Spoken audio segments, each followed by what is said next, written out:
সুপ্রিয় দর্শক, আসসালামু আলাইকুম। আজকের রেসিপিতে স্বাগতম জানাচ্ছি। আজকের এই ভিডিওটি যে যেখান থেকে দেখছেন অসংখ্য ধন্যবাদ সবাইকে। আজকে ঝটপট ভীষণ মজার একটি ভুনা রেসিপি নিয়ে চলে আসলাম। প্রথম থেকে শেষ পর্যন্ত ভিডিওটা দেখবেন। ভিডিওটি যদি ভালো লেগে থাকে তাহলে অবশ্যই চ্যানেলটা সাবস্ক্রাইব করে লাইক দিয়ে পাশে থাকবেন। তো আর কথা নয়, ভিডিওটি শুরু করা যাক। যারা নতুন রাঁধুনি তাদের জন্য তো অবশ্যই এটা কাজে লাগবে। এই তো প্রথমে আমি ধনেপাতা কাঁচামরিচ কেটে নিচ্ছি, কুচি করে নিয়েছি। তারপরে এখানে মাছের টুকরা নিয়েছি, রুই মাছের টুকরা করে নিয়েছি ছোট ছোট করে, দেখতে পাচ্ছেন। এটাকে ভালোভাবে ধুয়ে পরিষ্কার করে নিচ্ছি। নিয়ে আমি মশলা মেখে নেব। দিয়ে দিলাম লবণ, পরিমাণ মতো হলুদের গুঁড়া 1 টেবিল চামচ দিয়ে সুন্দর করে এখন আমি মেখে নেব। ভালোভাবে হাতের সাহায্যে এটাকে মেখে নিচ্ছি। দেখতে পাচ্ছেন, আপনারা যদি চান এই মাছগুলো ছোট ছোট করে কিন্তু কেটে নিতে পারেন। যদি বাসায় মেহমান আসে ঝটপট কিন্তু এভাবে রান্না করে ফেলতে পারেন। এটা বাচ্চা থেকে বড় সবাই পছন্দ করবে। আর এটা খেতে কিন্তু অনেক মজার হয়েছিল। আর রান্নাটা কিন্তু একদম সহজভাবে তৈরি করে দেখাচ্ছি। যারা ব্যাচেলার তারাও কিন্তু তৈরি করতে পারেন। তারপরে চুলায় একটি প্যান বসিয়ে এখানে দিয়ে দিলাম সরিষার তেল। আমি এখানে সরিষার তেল দিয়েছি আধা কাপ। যেহেতু মাছটা ভুনা করব তাই সরিষার তেলটা দিচ্ছি। দিয়ে দিলাম তেলের মধ্যে 3টি এলাচ, দিয়ে দিলাম পেঁয়াজ কুচি প্রায় 2 কাপের মতো। যেহেতু আমি ভুনা করব সেক্ষেত্রে আমি এখানে পেঁয়াজের পরিমাণটা একটু বেশি পরিমাণ দিয়েছি। এখন পেঁয়াজটা আমি হালকা করে ভেজে নেব তেলের মধ্যে। দেখতে পাচ্ছেন হালকা কিন্তু ব্রাউন কালার হয়ে আসছে পেঁয়াজটা। এ পর্যায়ে দিয়ে দিলাম মশলা। এলাচ তো আগেই দিয়েছি তেলের মধ্যে। এখন দিয়ে দিলাম 2টি তেজপাতা ছিঁড়ে, আর গরম মশলা দিয়ে দিলাম 3 পিসের মতো ভেঙে।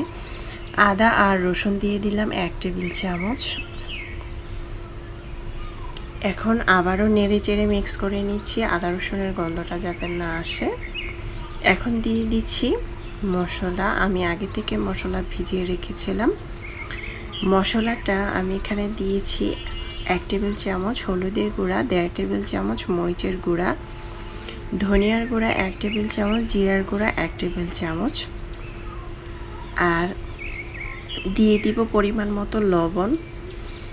পানি দিয়ে দিব একটু পরিমাণ, পানি দিয়ে আধা কাপের মতো পানি দিচ্ছি। পানি দিয়ে মশলাটাকে সুন্দর করে কষিয়ে নেব। মশলা যত কষাবেন তরকারি খেতে তত ভালো লাগবে। মশলাটা আমি 5 মিনিটের মতো কষিয়ে নিয়েছি। এখন আমি 5 মিনিট পর চলে আসলাম। দেখতে পাচ্ছেন মশলাটা সুন্দর করে কষানো হয়ে গিয়েছে।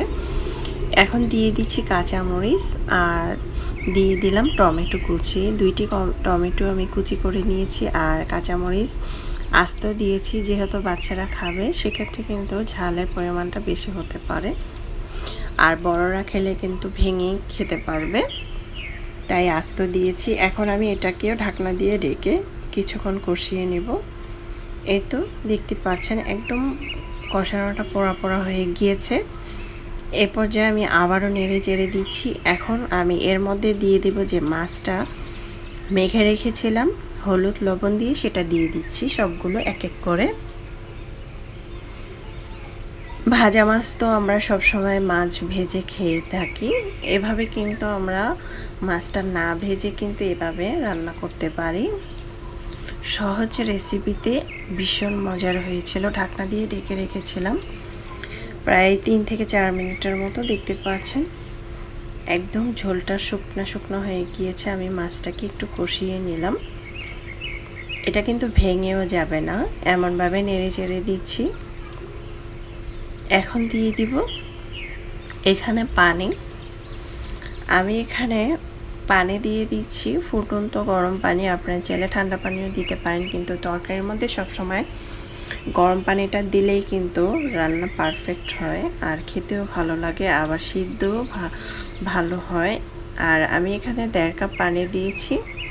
যদি ঝোলের পরিমাণ বেশি রাখতে চান সেক্ষেত্রে কিন্তু ঝোলের পরিমাণটা একটু বাড়িয়ে দিতে পারেন, 2 কাপ দিতে পারেন। আমি এটা একদম ঝোলটা শুকনো শুকনো করব, হালকা মাখা মাখা রাখবো।